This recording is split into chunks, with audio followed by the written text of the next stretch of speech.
बोला। आज बड़ा बन ठन के बैठल बाड़ू।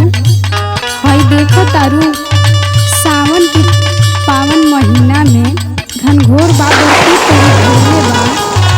क्या बात बा? तोहके ना मालूम है?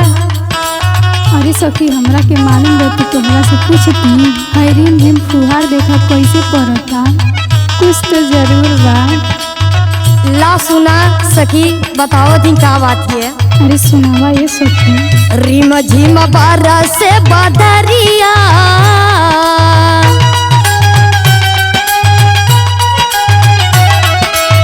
रिम झिम बरस बदरिया, भीजे में बड़ा नीक लागे सखिया।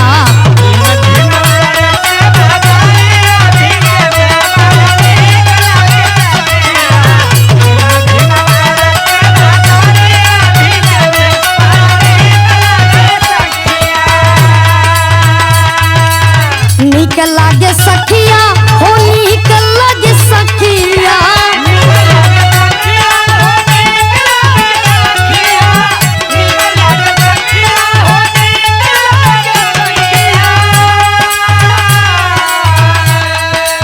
नीक लागे सखिया हो, नीक लागे सखिया, भीजे में बड़ा नीक लागे सखिया।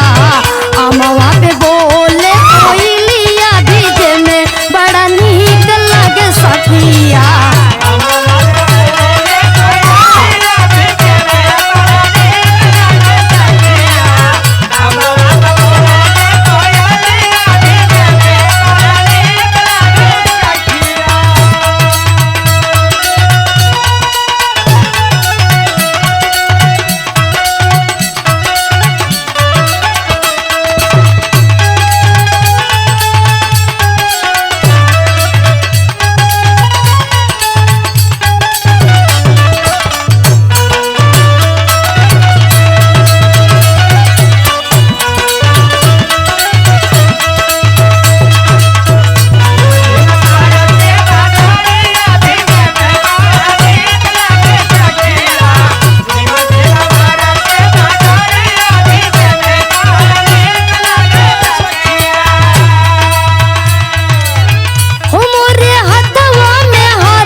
ठंडी बहेले बायरिया,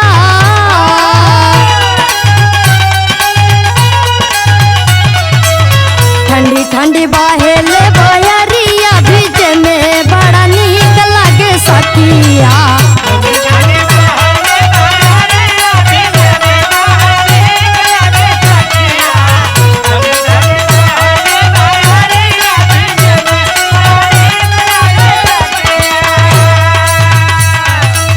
नीक लागे सखिया हो, नीक लागे सखिया।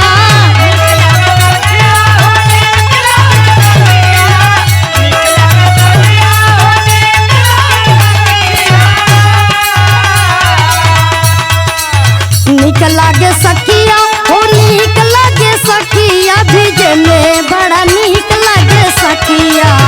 अमवा पे बोले कोयलिया, भीजे में बड़ा नीक लागे सखिया।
गावे झूमी के कजरिया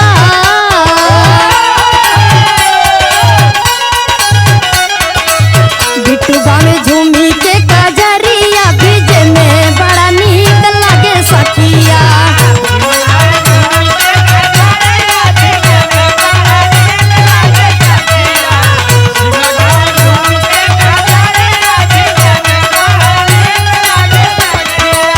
नीक लगे सखिया हो नीक लगे सखिया